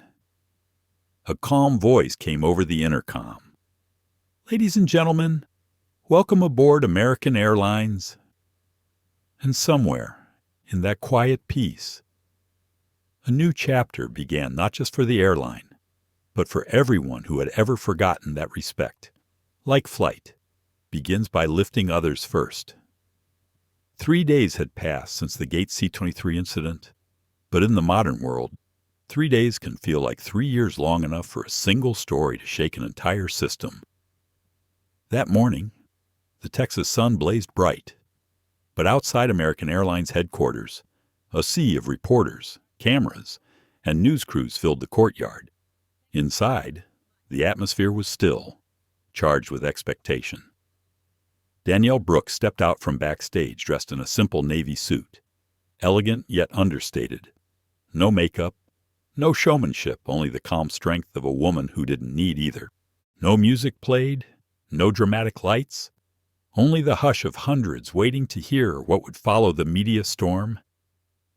Danielle stood behind the podium, scanning the faces before her: journalists, employees, union reps, even delegates from rival airlines who had come to watch. Then she began, her voice even, unhurried, carrying the quiet gravity of truth. 3 days ago, something happened that made us all look in the mirror. She paused. Let the silence breathe. At Gate C-23 in Chicago, a woman was told she didn't belong. And that woman happened to be me. But that's not the story. The real story is how often that happens to people who can't record it, who can't speak up, who can't fight back. No one typed. Even the veteran reporters from NBC and Reuters simply looked up, no longer curious, but moved. Danielle continued, so today, we're not talking about a scandal. We're talking about a solution. She lifted her hand slightly. The LED screen behind her flickered to life, revealing a new emblem. Equal Skies Initiative. Every seat, equal worth, Danielle explained. Voice clear and steady. Equal Skies Initiative isn't a campaign, it's a commitment. Starting this year, every employee, from ground crew to executives, will undergo anti-bias and empathy-based training. Every terminal we operate will have an independent ethics liaison, empowered to intervene in real time, and every passenger, regardless of color, language, or ticket class, will have equal respect written into their rights. Cameras began to click, but Danielle pressed on.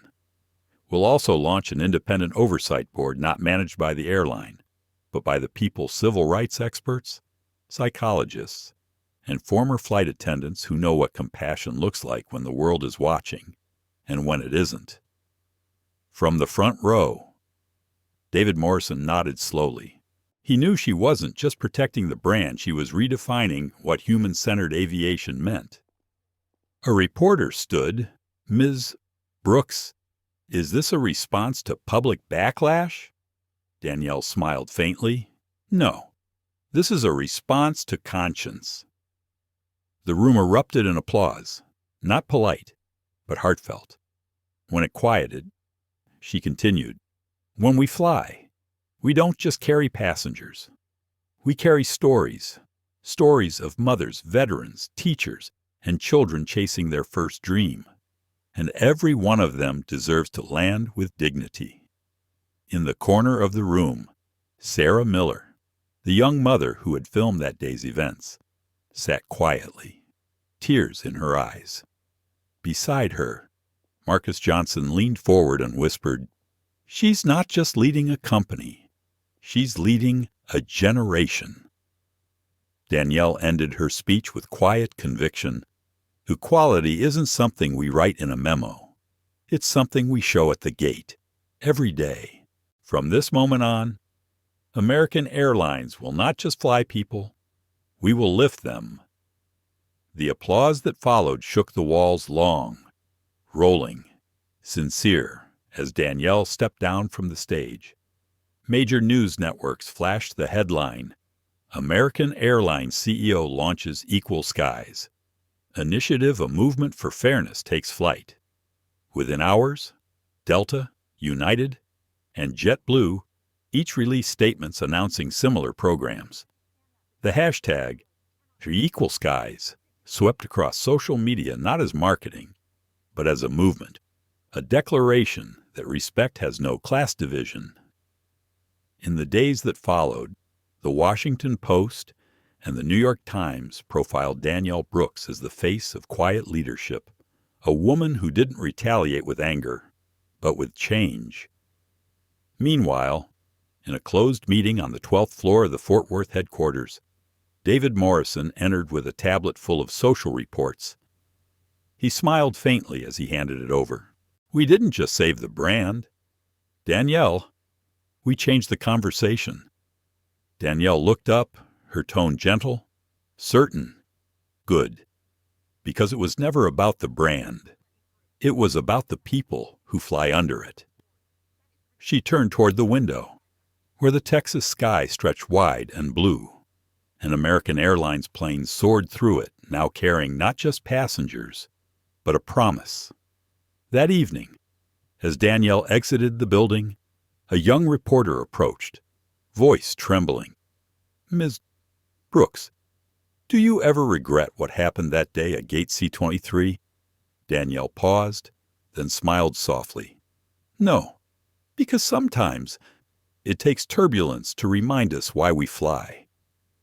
And she walked away into the golden sunset, the woman once dismissed at the gate, now the one who made the world look up. 6 months had passed since the world learned about Gate C-23, the gate where a black passenger was disrespected, only for the world to discover she was the CEO of American Airlines, the place where a lesson in human dignity wasn't delivered through speeches, but through silence, grace, and action. Now, Danielle Brooks wasn't just a name in headlines or history books. She had become a symbol of courage over outrage, of intellect over impulse. But this story didn't end with her. It continued in the lives of ordinary people, far from cameras or crowds. A quiet morning in Boston, inside a small third-floor apartment in a student neighborhood, Jasmine Carter, a 23-year-old woman, sat before her desk. On her laptop screen, she was typing a letter, Not to her boss, not to the media, but to herself, 6 months younger. The soft clicking of the keyboard blended with her voice, calm and reflective.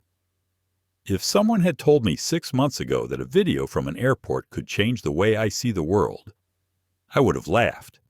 But then I watched the story of Danielle Brooks. She paused, eyes unfocused, remembering the first time she saw the viral clip Danielle standing calm amid chaos, saying, "It's about respect. For everyone." I replayed that moment a dozen times, Jasmine wrote, because in her eyes, I saw myself, but braver. Jasmine worked as an intern at a major media firm.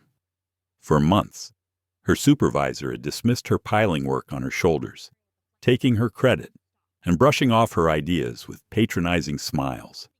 She'd heard the kind of jokes that cut without drawing blood. "You're lucky we needed to diversify the team. Just smile. Don't push too hard.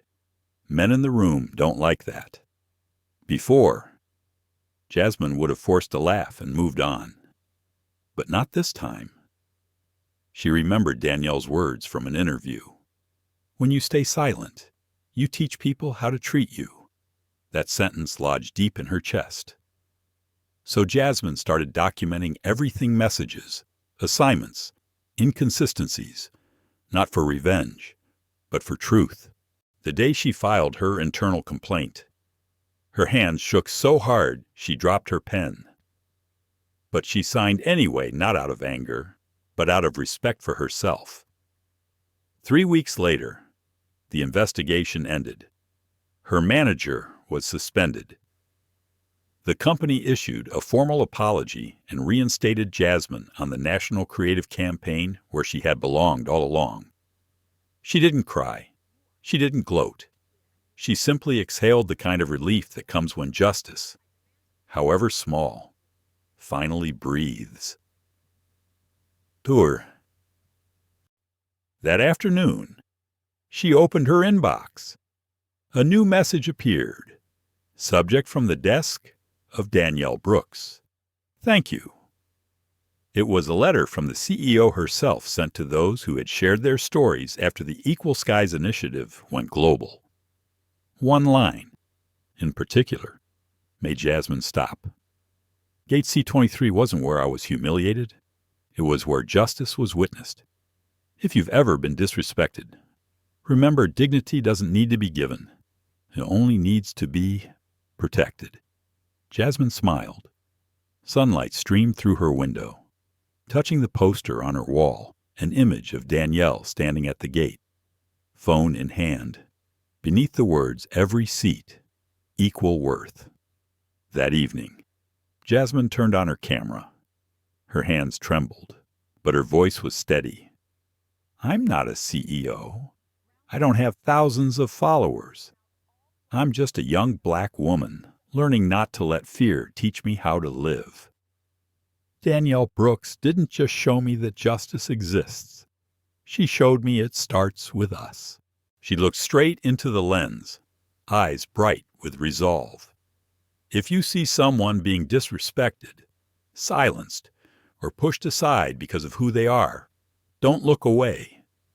Because, a brief pause, her voice softened, honest and firm. Every time you witness discrimination and stay silent, you choose comfort over courage. Then she clicked upload.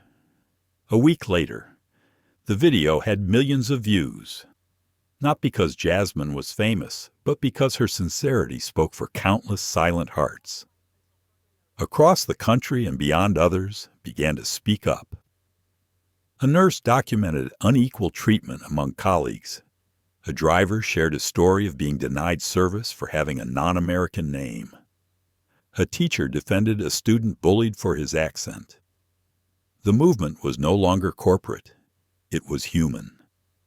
People began calling it the C-23 effect. No one planned it. No one led it.